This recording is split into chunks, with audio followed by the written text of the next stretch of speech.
this couple named George and Ann Salmi had bought this place and were started a restoration of it.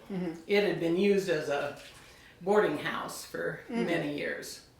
And they quit using it as a boarding house and they didn't do a complete restoration, but they began to get it back to what it had been. The original. Yeah. And was the boarding house for mill workers or whatever? It was more for teachers, like single teachers. Yeah. What they did was they in the salon out here, this big central reception room. I'm coming out here.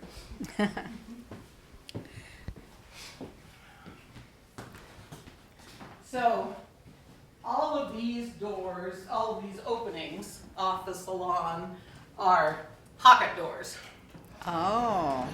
And so when it was a boarding house for several decades during the mid part of the 20th century, then they would close off all of these openings, and then there was one large apartment downstairs for either the owners of the house or a family renting it.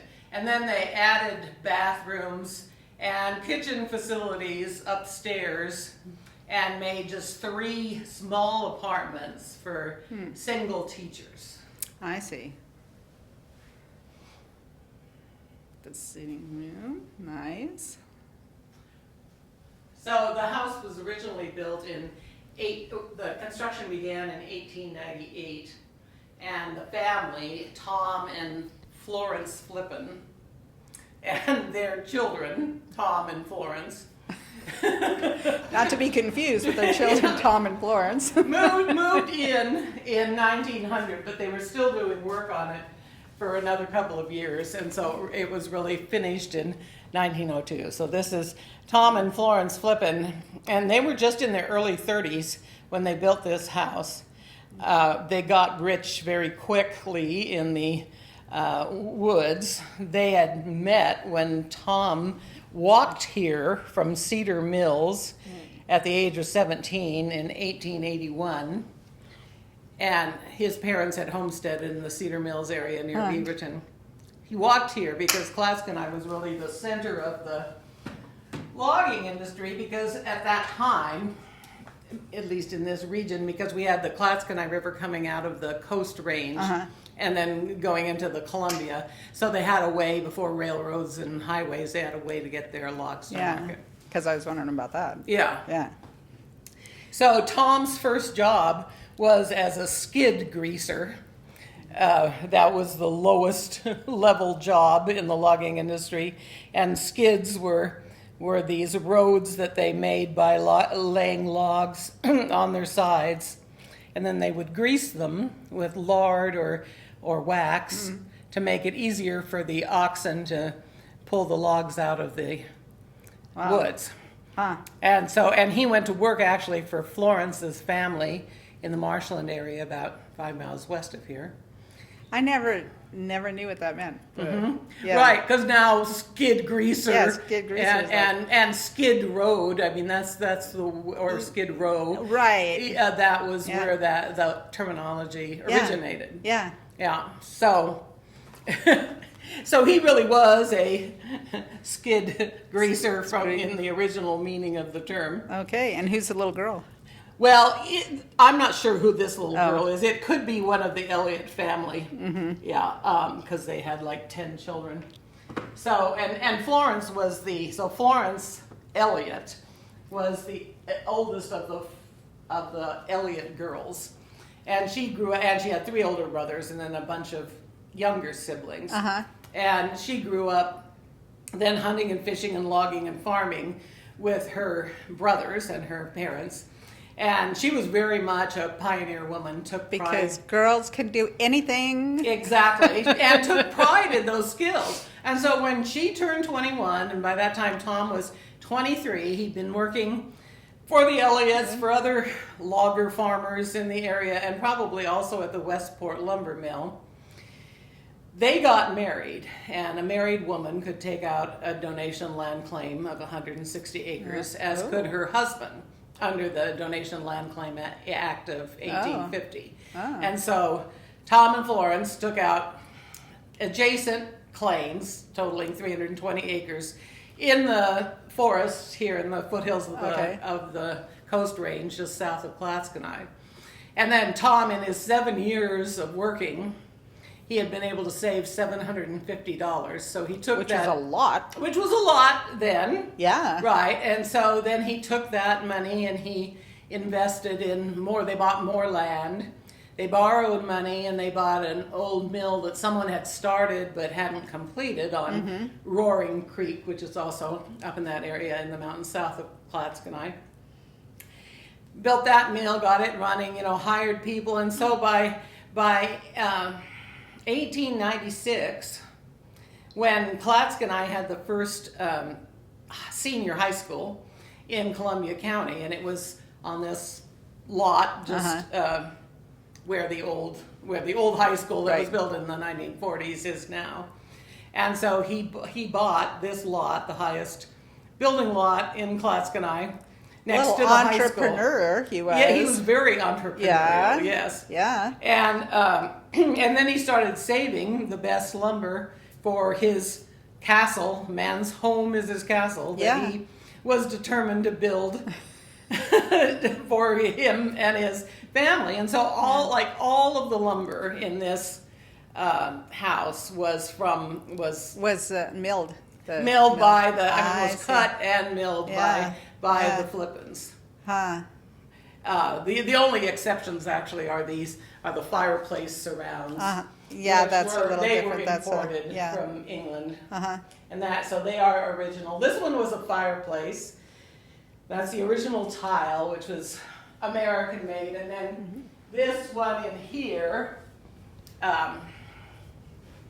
You'll notice the tile is slightly different color, and this one wasn't actually a fireplace. It was a heating unit, so that I can't really, I don't work it or don't want to work it, but this thing pulled out, and then it was connected to the wood furnace in the basement, and so then it served as a warming center, a heating unit, but not actually a fireplace.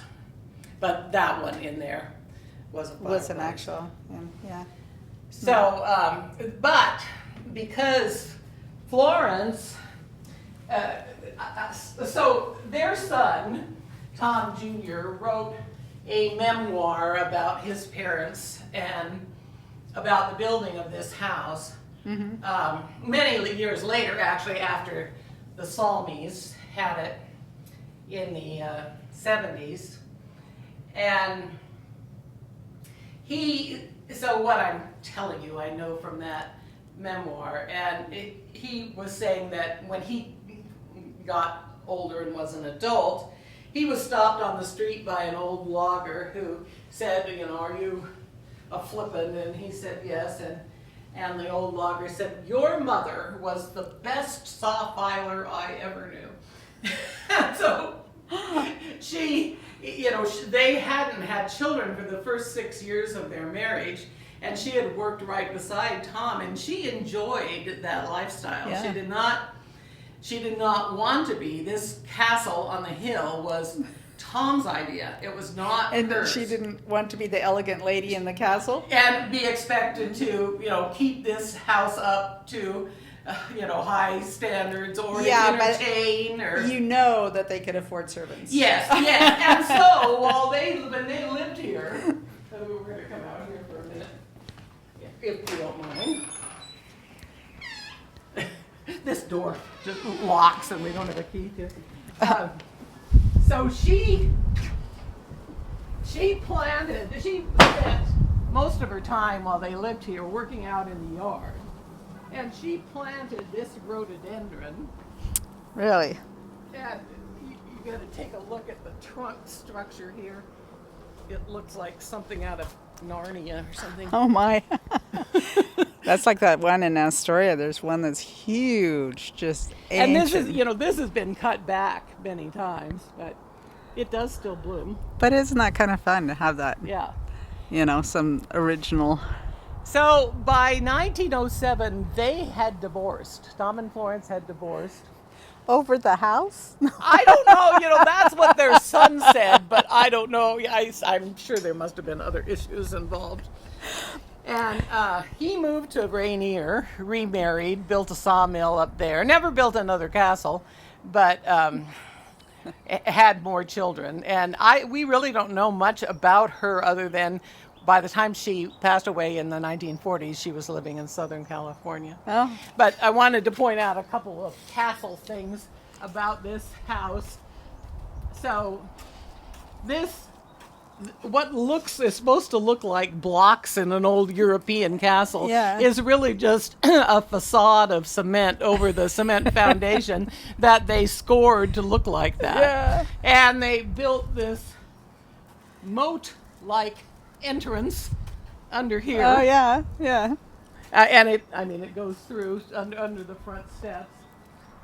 And then this is not really castle-like. This is just weird. But Tom's brother, Will,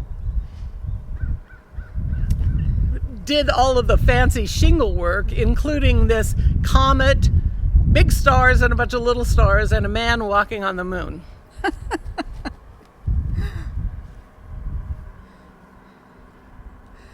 Well, isn't that interesting? And the peaks up there are gravel and glass in cement. And can you see from up there? Can you see out through them, or no? No, it's just you can't. You it's can't just see out decorative. there, yeah. Mm-hmm. On the other side, the decorative shingle work on the other side are like diamonds. Mm. Do we want to look at those? Sure.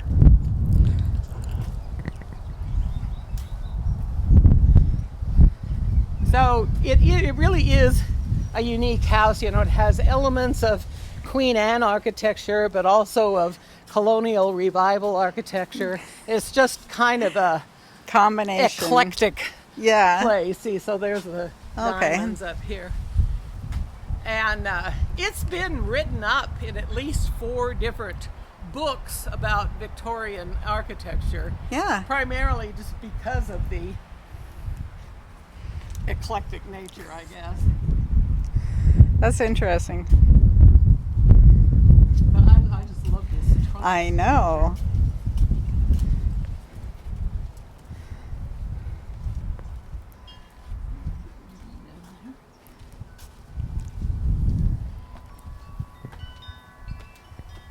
So we have a few odds and ends to finish, but in the last 4 years, we being the Clatskanie Senior Citizens Incorporated, have repainted, refinished, repaired, re-roofed virtually every square inch of this place, inside and out, with the idea of addressing all maintenance issues. Mm-hmm.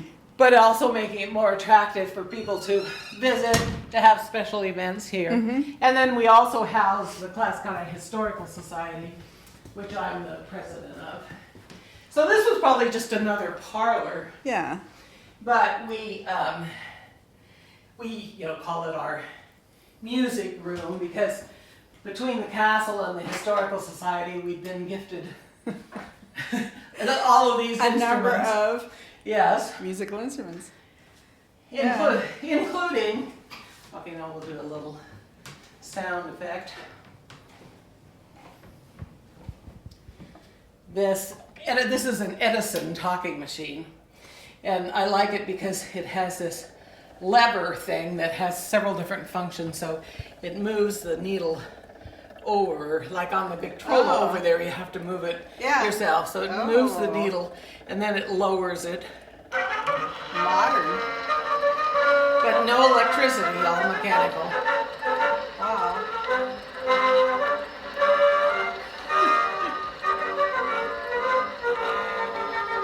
That is cool.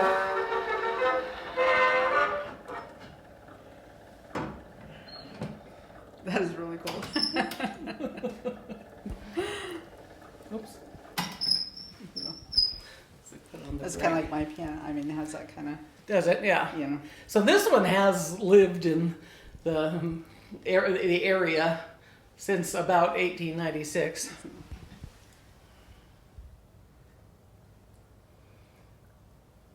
Yeah. Very cool. And then, of course, every church practically has these Yes. pump organs. Mm-hmm. And this one still works really well. It sounds like it's in tune. Yeah. And I don't know if the organs, I mean, since they look like a piano, but they really are more like a accordion. I don't know. Right, so that they get out of tune or whether they, This style of piano was, a lot of people call it a box piano or square piano. Yeah. I've also heard it called a parlor grand. But I had an elderly former piano salesman in here one time, and he told me that although they were very popular during the mid-19th century because they were grand looking but fit in a house better than the regular shaped the long one. grand piano. But they didn't keep a tune very well because the strings are so long. Mm-hmm. So this one doesn't sound too bad in the middle range, but it's pretty bad down here. Yeah. You just don't play down there. Yeah. Don't go past the... Well, we're going to go to Florence. Depends if the name is playing it or not. Well, shall we take a break Yeah, for a minute? let's go. It'd be fun to wear hats like that. How does anybody seriously get their feet into those? Oh, I know it. What? I mean, they had to have been, okay, they were smaller than we were. I mean, look at this little woman here. Really, I know when you look at those. But seriously, they had to have been in pain the entire time. Well, I just can't even imagine. How could you? I know. I'll maybe go this way instead of having my picture there. And I have a bowler like that at home that was my father's. No, nice. Yeah.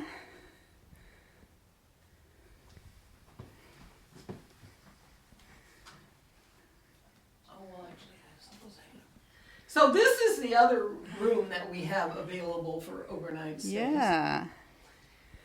Do you call this the Rose Room? We do. The Rose Suite. Right? I had 2 bedspreads like this that my mother-in-law's mother made.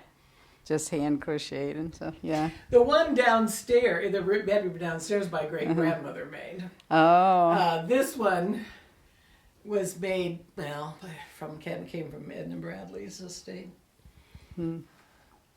So. Oh. I thought maybe it was a closet. Well, it was a closet. Maybe. Well, actually, it was a playroom for the Flippin kids. Okay. And then during the boarding house rooms, it was actually, they put a little sink and stove in here for the kitchen. Oh, my. And they had cut a hole back here for ventilation, but that we closed up again. So this is our antique playroom. Wow. You even have somebody taking a bath.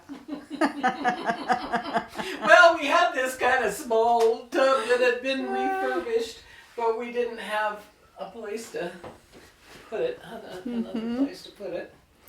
That was fun. But we do have this had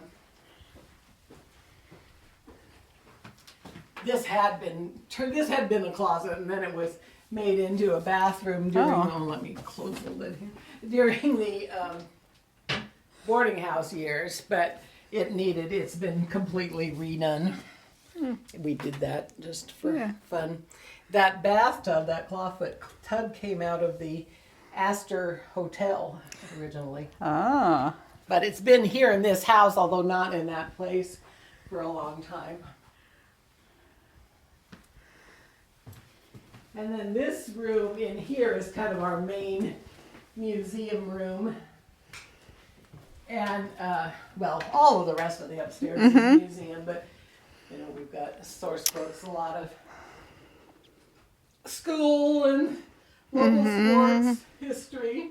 This was originally Tom Flippin's billiards room, Oh. and then has a, fantastic view of the. You can go out if you want to. I'm not supposed to let people out there because of the height of the railing. Yeah. And of course, a very few of these houses would have been here when this was built, but not many of them. Yeah. The wind knocked down our flag. We gotta get that back up again. And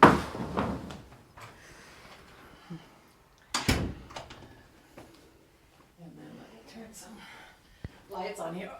Oh yeah, another interview that I forgot to talk about was my interview with Raymond Carver, the writer Raymond Carver, Oh. who was born here in Clatskanie, and he only ever came back one time, and that was in 1984 when he was basically was hitting it big, and he came here sort of unannounced, and I ran him down and You did like I interviewed him. do. You say, "Oh, that would be a good interview." Yeah, that's right, exactly. But I wasn't prepared to interview him, so I kind of wrote about how he came to town, and I wasn't prepared to interview him. And this is just like memorabilia from local organizations and stores. I mean, there's tons of history. And then this is our textile room. Oh, nice. Yeah.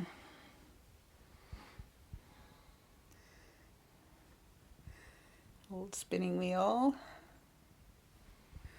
But I don't know, we might be able to,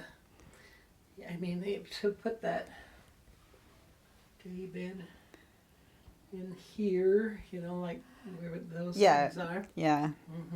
Or maybe in the rose suite too.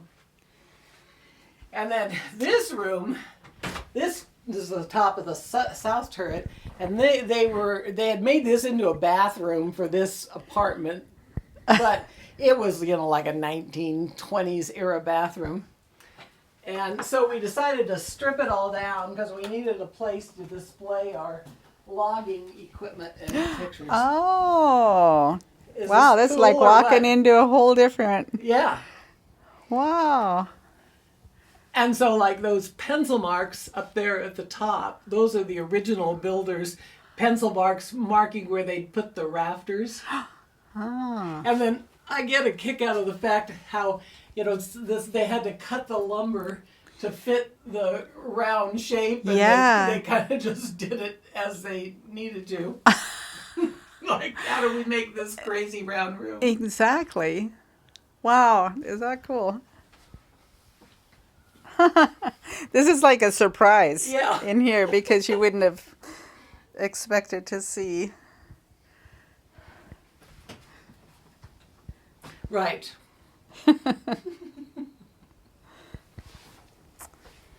Those are panniers. They were like for packs on a horse. Oh, or on a mule. horse. Yeah. Cards, wool cards. Yep. Very good. Yeah. A lot of people don't know what those are. Yeah, well, I grew up with a weaver. Who spun and yeah. Oh, that's cool.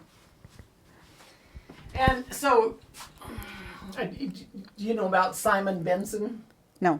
Okay, so Simon Benson, he was called the Northwest Lumber King. He was a poor Norwegian immigrant who then started out in the logging business in the 1880s.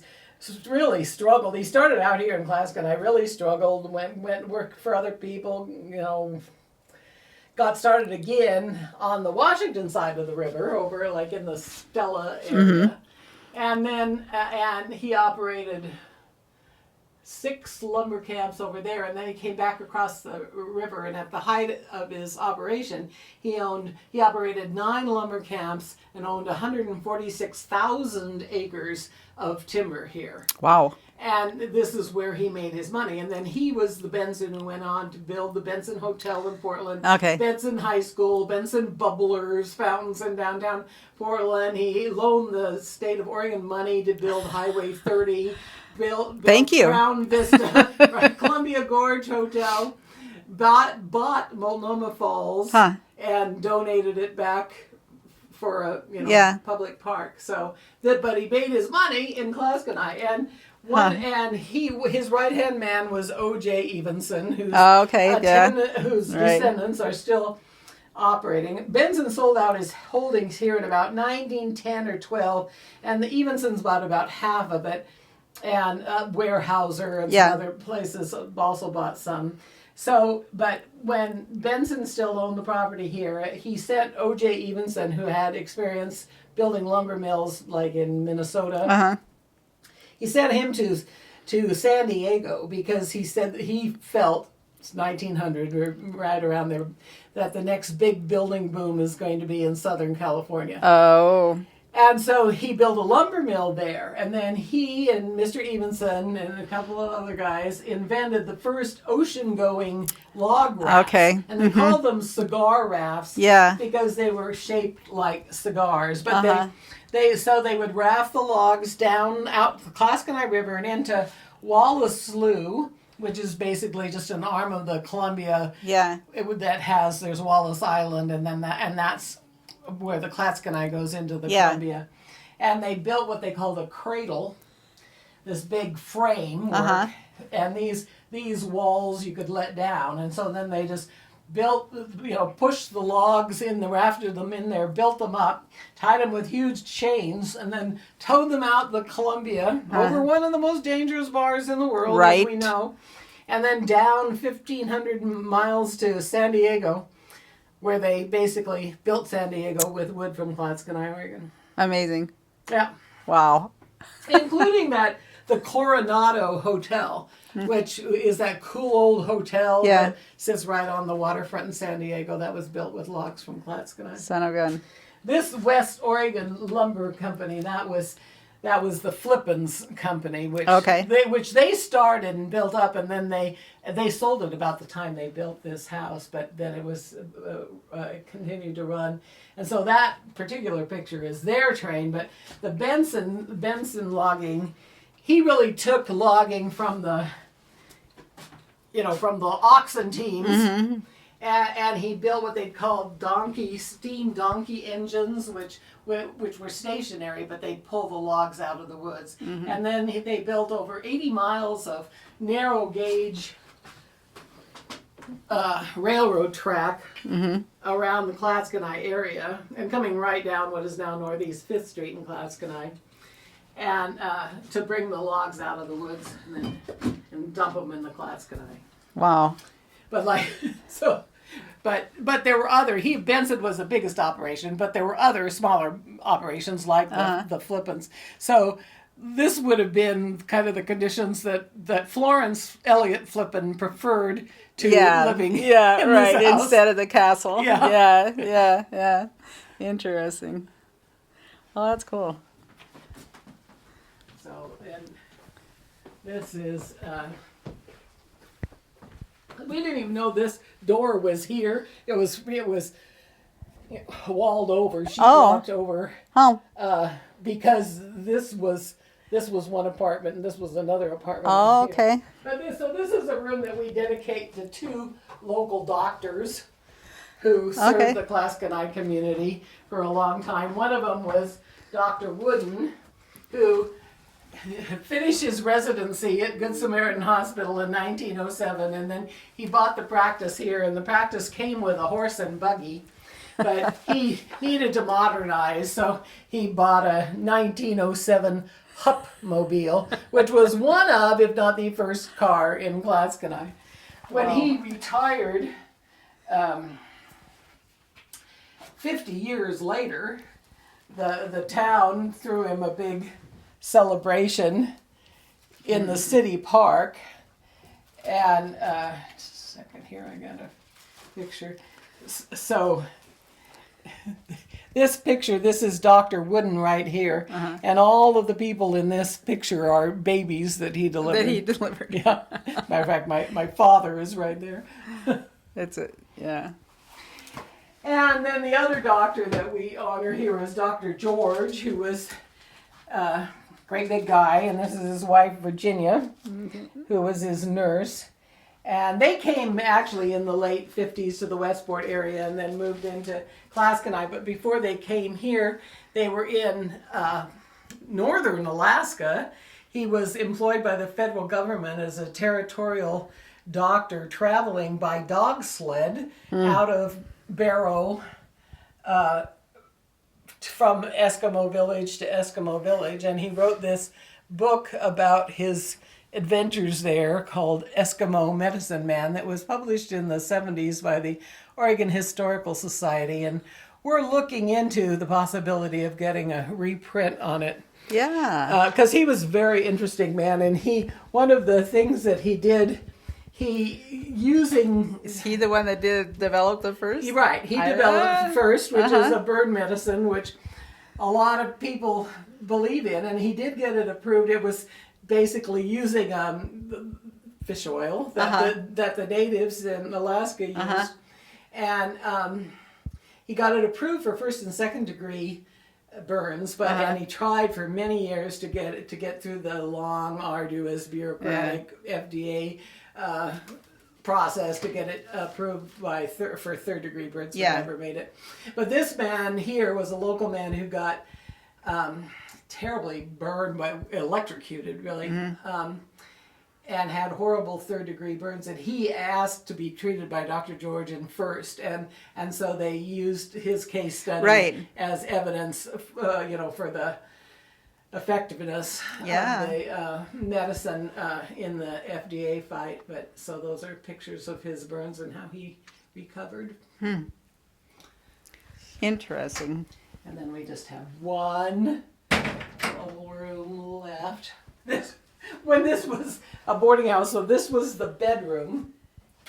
There was a bathtub in here, which is under the eaves. Which is just storage now. And then this is my cleaning closet. The toilet and the sink was in here. Oh my goodness. And then the kitchen, and I think it was the kitchen for both this apartment and that apartment, was in here. This is now our Clatskanie sheep come in. The historical Clatskanie sheep. Yeah, we were, when the country media, who now owns the Chief, when they closed their office here, they did allow us to keep the archives. So each one of those books is, a year's worth of weekly newspapers. Okay. And then and they go back to 1924, and then we have some that go back further than that. All of these are on microfilm at the University of Oregon Library, but only a few of them have been digitized. That's one of my next projects, is going to be to get them digitized. Maybe with your daughter? Well, so I did the grant writing for this project. Yeah. I learned from her. So this is when my grandparents had owned and operated the paper for 50 years. My grandfather always said he would never retire, which basically was the truth. Right. The town threw a celebration, and Tom McCall was governor at that time, and he and my grandfather had known each other. Okay. Because Tom McCall was a newsman before he was a politician, and so he came to honor my grandfather. That's cool. So the paper first began publication in 1891, and was published by various different people until my grandfather came to town in 1922. So there was a typo in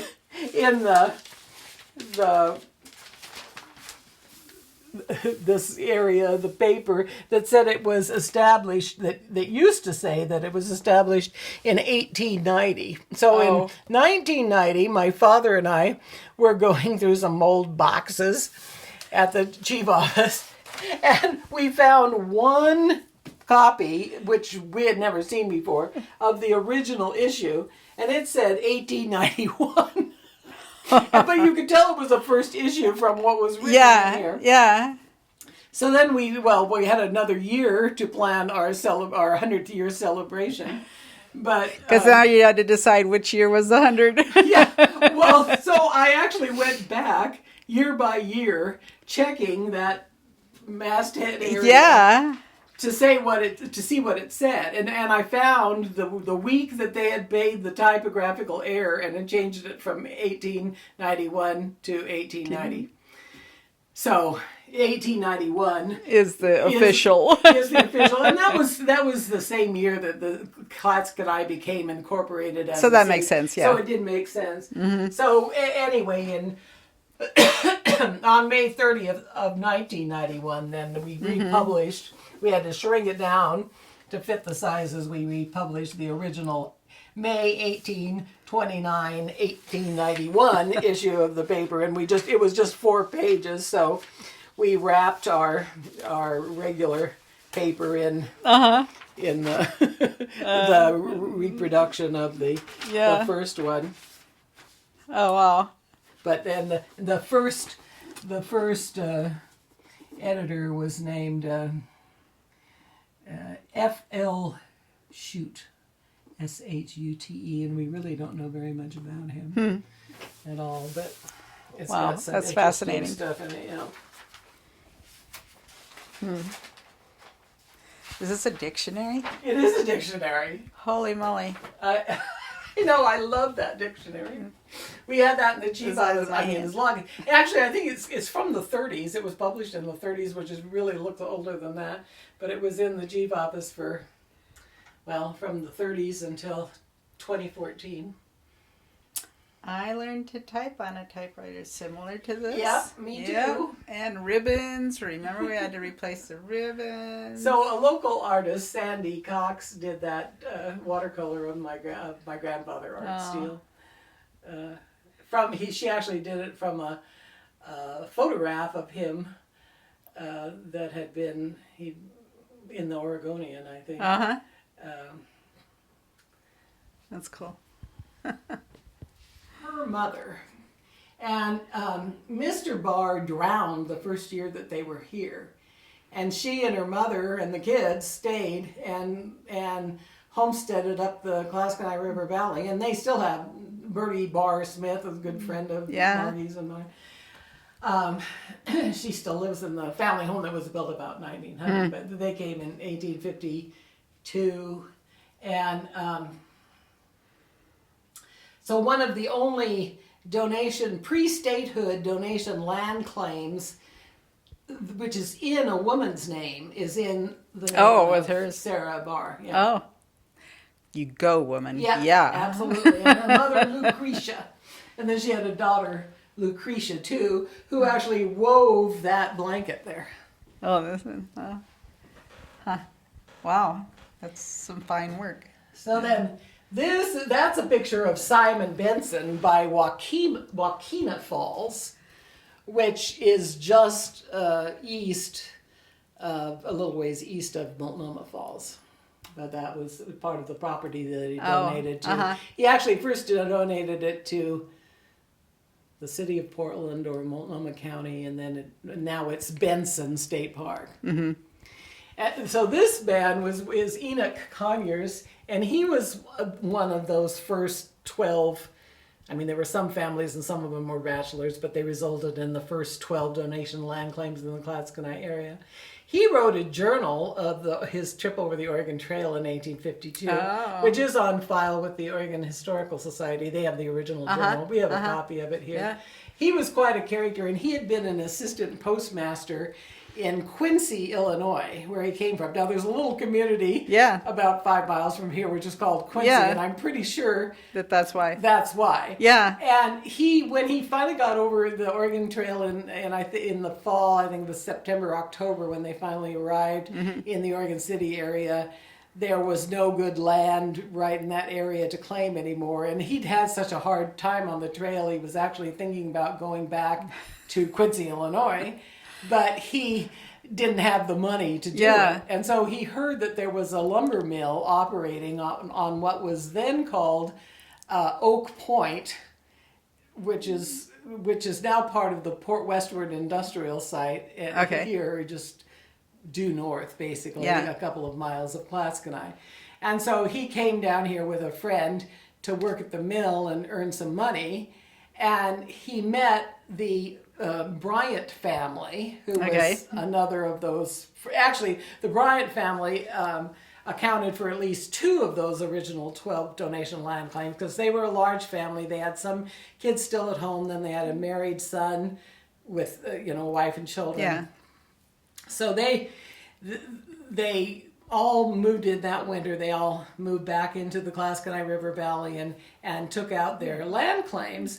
And the Bryants took the claims that were in the center of what is now Clatskanie. Yeah. And then they bought a claim that had been owned, that a bachelor, Isaac Wagner, had claimed, and then he decided not to stay, and so they got that claim. So the Clatskanie was being called Bryantsville. Oh, okay.